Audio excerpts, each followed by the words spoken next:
Conference, Steinmeier said that the Egyptian-German dialogue will continue in various fields. He also said that Germany appreciates the Egyptian role in the Middle East.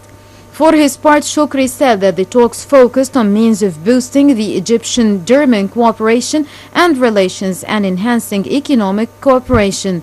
The two diplomats also reviewed a number of regional issues, including Syria, Yemen, and Libya, plus the escalating tensions between Saudi Arabia and Iran. Concluding the talks, Shukri invited his German counterpart to visit Egypt very soon. Welcome back. I'm moving on to Al Jumhuriyya newspaper.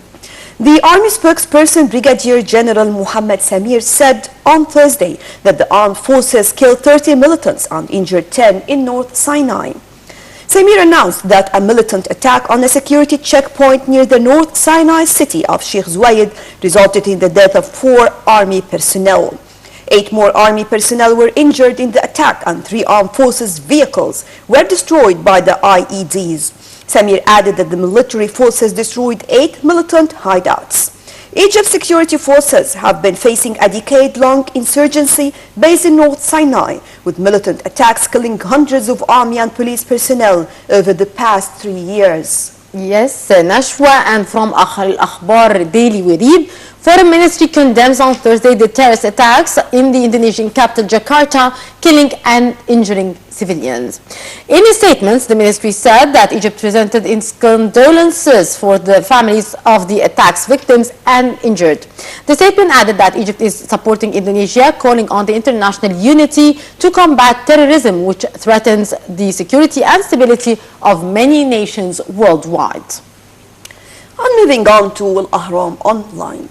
Irrigation Minister Hussam Moghazi said that although Egypt is worried of Ethiopia's Grand Renaissance Dam, it does not view it as a threat.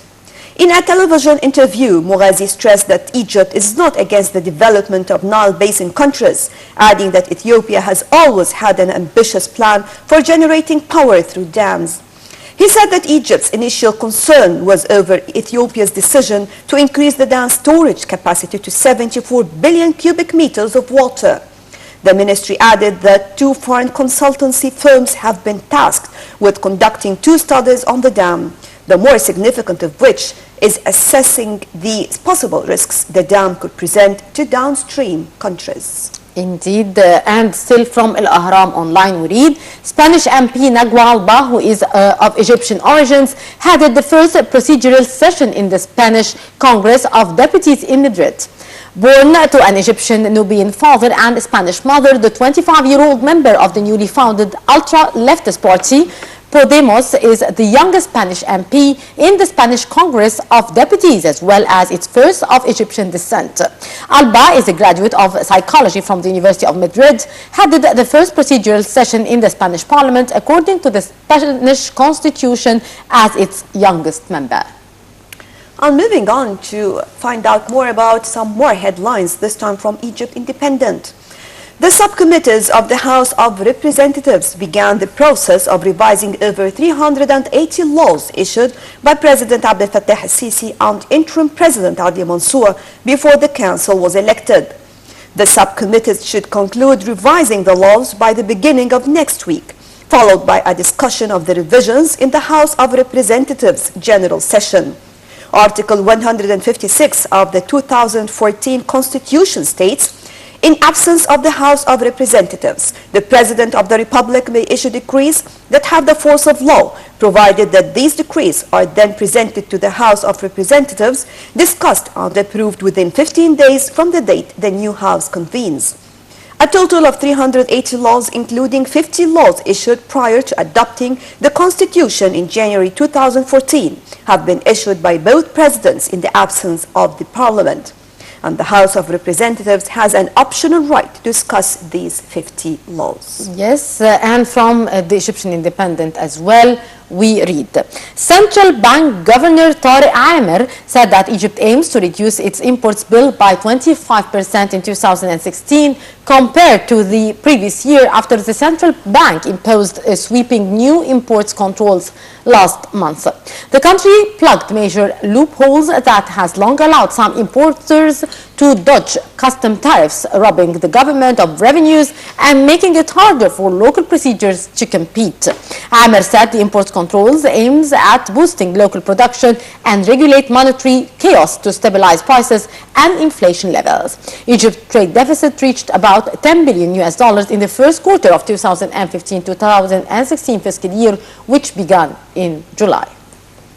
And finally, from Al-Yom Al-Saba, Egypt's stock indices collectively declined on Thursday closing session due to the purchasing operations of Egyptian investors, while the foreign and Arab corporations tendered to selling. The stock market lost about £17.7 billion during the weekend trading. More details in the following report, and we'll be back. Egypt stocks tumbled on Thursday as global and regional stocks slid on Brent oil's fall below the 30th American dollar threshold.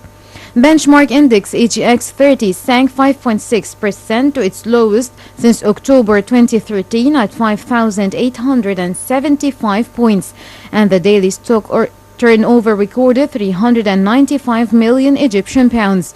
European and Asian stocks plunged on Thursday after Brent oil crashed below $30 a barrel and Wall Street cut 2 days rally on Wednesday. Institutions, which represent 50% of the session's trading value, were net sellers to the tune of £49 million. Blue chip Commercial International Bank CIB declined 6.41% to 31.8 Egyptian pound per share. Roscom Telecom for Media and Technology saw the largest decline in the main index, falling 10% to 0.55 Egyptian pound per share. Leading real estate developer TMG Holding and Palm Hills for Development tumbled 2.52% to 5.39 Egyptian pound per share and 7.55% to 1.95 Egyptian pound a share respectively. Broader index EGX 70 dropped 6.12%. And welcome back our dear viewers by this report about the performance of the Egyptian stock market. We come to the end of our press review for today, and now we leave you with this wrap up of the sports events for the week with Nada Rabia. And please stay tuned for more of our segments coming in the breakfast show, so don't go away.